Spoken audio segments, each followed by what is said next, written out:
കാരണം കോട്ടയം ജില്ലയെ സംബന്ധിച്ചോളം യു.ഡി.എഫിന്റെ ഒരു കോട്ട അല്ലെങ്കിൽ യു.ഡി.എഫിന്റെ കേന്ദ്രം എന്നൊക്കെ അറിയപ്പെട്ടിരുന്ന സ്ഥലമാണ്. പക്ഷേ കഴിഞ്ഞ തവണ വലിയ തിരിച്ചടിയാണ് യു.ഡി.എഫിന് ഇവിടെ നേരിടേണ്ടി വന്നതെന്നുള്ളതാണ്. അതായത് യു.ഡി.എഫ് ഇല്ലെങ്കിൽ കോട്ടയം ഇല്ലെങ്കിൽ കേരളത്തിൽ യു.ഡി.എഫ് ഇല്ല എന്ന നിലയിലുള്ള വാക്കുകളൊക്കെ നമ്മൾ കേട്ടിരുന്നതുമാണ്. ആ യു.ഡി.എഫ് അല്ലെങ്കിൽ ആ കോട്ടയം യു.ഡി.എഫിന് നഷ്ടമാവുന്ന ഒരു കാഴ്ച കണ്ടു. അതിന് പ്രധാന ഘടകമായി പ്രവർത്തിച്ചിരുന്ന കേരള കോൺഗ്രസ് എം എന്ന് പറയുന്ന മുന്നണി എൽ.ഡി.എഫിൽ വരികയും അവർ പരമ്പരാഗത യു.ഡി.എഫിന്റെ കുത്തക മണ്ഡലങ്ങൾ പിടിച്ചെടുക്കുകയും ചെയ്തിരുന്നു എന്നുള്ളതാണ് ഏറ്റവും പ്രധാനപ്പെട്ട കാര്യം. പക്ഷേ ഇത്തവണ ആ ട്രെൻഡ് ഉണ്ടാവില്ല. അതായത് ഈ തദ്ദേശ തെരഞ്ഞെടുപ്പിനെ മുൻനിർത്തിക്കൊണ്ട് തന്നെയാണ് യു.ഡി.എഫ് കണക്കൂട്ടുന്നത്. അത്തരമൊരു ട്രെൻഡ് ഉണ്ടാകില്ല.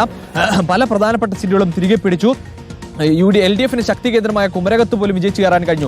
അങ്ങനെയുള്ള സാഹചര്യം ഉണ്ടാകുമ്പോൾ കോട്ടയത്ത് വലിയ മുന്നേറ്റം യു.ഡി.എഫ് ഉണ്ടാകുമെന്ന്, അതായത് 9 സീറ്റ് എന്ന് പറയുന്നുണ്ടെങ്കിൽ പോലും ഒരു 7 സീറ്റ് വരെ എന്തായാലും യു.ഡി.എഫ് വിജയിക്കും എന്നൊരു കാര്യമാണ് യു.ഡി.എഫ് പറയുന്നത്. അതിലൂടെ ഈ അധികാരത്തിലേക്ക് തിരിച്ചു വരാൻ സ്വാഭാവികമായും നമുക്കറിയാം കോട്ടയം ഒരു വലിയ പ്രാധാന്യം അറിയിക്കുന്ന സ്ഥലം തന്നെയാണ് യു.ഡി.എഫിനെ സംബന്ധിച്ചോളം. അപ്പോൾ ഈ കോട്ടയത്ത് വലിയ തിരിച്ചുവരവ് നടത്തി അധികാരത്തിലെത്താൻ കഴിയുമെന്ന പ്രതീക്ഷയിൽ തന്നെയാണ് യു.ഡി.എഫ് മുന്നോട്ട് പോകുന്നത്.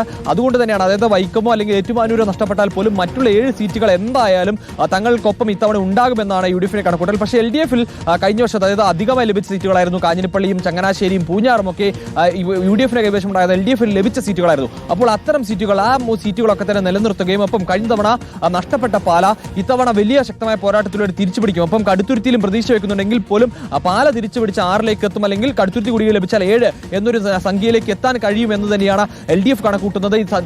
തദ്ദേശ തെരഞ്ഞെടുപ്പിലെ തോൽവിയോ അല്ലെങ്കിൽ അവിടെ ഏറ്റ തിരിച്ചടിയോ അതൊന്നും നിയമസഭയിലേക്ക് ബാധകമായില്ല, അല്ലെങ്കിൽ നിയമസഭയിലേക്ക് എത്തില്ല എന്നാണ് എൽ.ഡി.എഫിനെ കണക്കൂട്ടൽ എന്ന് പറയുന്നത്. ഒപ്പം തന്നെ കേരള കോൺഗ്രസ് എം ആയിക്കോട്ടെ, അതായത് എൽ.ഡി.എഫിലേക്ക് എത്തുമ്പോൾ വലിയ ശക്തി കേന്ദ്രം അല്ലെങ്കിൽ കോട്ടയത്ത് വലിയ ശക്തിയായി മാറിയത് കഴിഞ്ഞ തവണത്തെ വിജയത്തിനൊക്കെ വലിയ പങ്കുവച്ചതും കേരള കോൺഗ്രസ് എം ആയിരുന്നു. അവർ ഇത്തവണ കണക്കൂട്ടുന്നത്, അതായത് തദ്ദേശ തെരഞ്ഞെടുപ്പിലാണെങ്കിൽ പോലും വലിയ തോതിലുള്ള തിരിച്ചടി, അതായത് ഇത്ര വലിയ ഒഴുക്ക് സംസ്ഥാനത്ത് ആകെ മൊത്തം എൽ.ഡി.എഫിന് വലിയ മാറ്റം ഉണ്ടാകുമ്പോൾ പോലും കേരള കോൺഗ്രസ് എമ്മിന് കോട്ടയത്തെ കാര്യമായ പ്രശ്നങ്ങൾ ഉണ്ടായിട്ടില്ല, അടിത്തറയിൽ ഇളക്കം സംഭവിച്ചിട്ടില്ല എന്നാണ് കേരള കോൺഗ്രസ് എം കണക്കൂട്ടുന്നത്. അതിൽ ജില്ലാ പഞ്ചായത്തിലായി കഴിഞ്ഞ 5 ലഭിച്ചതിൽ ഇത്തവണ 4 ലഭിച്ചിരുന്നു.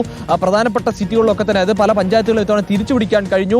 പാല നഷ്ടപ്പെട്ടു എങ്കിൽ പോലും പാലായിൽ ഈ കേരള കോൺഗ്രസ് എം കഴിഞ്ഞ തവണ ജയിച്ച 10 സീറ്റും ഇത്തവണ ജയിച്ചു എന്നതൊക്കെ മുൻനിർത്തിക്കൊണ്ട് തങ്ങളുടെ അടിത്തറയ്ക്ക് കോട്ടം സംഭവിച്ചിട്ടില്ല എന്നുള്ളത് തന്നെയാണ് കണക്കൂട്ടുന്നത്. അതുകൊണ്ട് തന്നെ കഴിഞ്ഞ തവണ ജയിച്ച എല്ലാ സ്ഥാനാർത്ഥികളെയും, അതായത് കഴിഞ്ഞ സിറ്റിംഗ് 5 എം.എൽ.എമാരുടെ കേരള കോൺഗ്രസ് എമ്മിനെ അത് മറ്റ് ജില്ലകളിൽ അടക്കം കൂട്ടിയാണ്. അപ്പോൾ ആ എം.എൽ.എമാർ എല്ലാവരെയും മത്സരിപ്പിക്കുക, മത്സരരംഗത്ത് ഇറങ്ങാൻ തന്നെയാണ് ഇത്തരത്തിൽ ഇവർ തീരുമാനിക്കുക. എൽ.ഡി.എഫിലേക്ക് എത്തുമ്പോൾ അല്ലെങ്കിൽ പൊതു എൽ.ഡി.എഫിന് പരിഗണിക്കുമ്പോൾ സി.കെ. ആശ, വൈക്കത്ത് സി.കെ. ആശയുടെ ടേം കഴിയുന്നതുകൊണ്ട് സി.കെ. ആശയെ മാറ്റി ബാക്കി എല്ലാവരും മത്സരിക്കാനുള്ള സാധ്യത, സിറ്റിംഗ് എം.എൽ.എമാർ എൽ.ഡി.എഫിൽ എല്ലാവരും മത്സരിക്കാനുള്ള സാധ്യത തന്നെയാണ് കാണുന്നത്. യു.ഡി.എഫിലേക്ക് എത്തുമ്പോഴും സമാനമായ സാഹചര്യം തന്നെയാണ്. സിറ്റിംഗ് എം.എൽ.എമാർ എല്ലാവരും മത്സരിക്കുമെന്നാണ് പ്രതീക്ഷ. എൻ.ഡി.എയും വലിയ പ്രതീക്ഷ കോട്ടയത്ത് കണക്കാക്കുന്നുണ്ട്. കഴിഞ്ഞ വലിയ മുന്നേറ്റം നേടാൻ കഴിയും. കാഞ്ഞിരപ്പള്ളിയും അതുപോലെ തന്നെ ചങ്ങനാശ്ശേരിയും പാലായിലും ഒക്കെ വലിയ പ്രതീക്ഷ നേടുന്നു. പാല വിജയിക്കാൻ കഴിയും, അത് ഷോൺ ജോർജിനെ ഇറക്കിക്കൊണ്ട് പാല വിജയിക്കാൻ കഴിയുമെന്നാണ് പ്രതീക്ഷിക്കുന്നത്. കാരണം പി.സി. ജോർജ്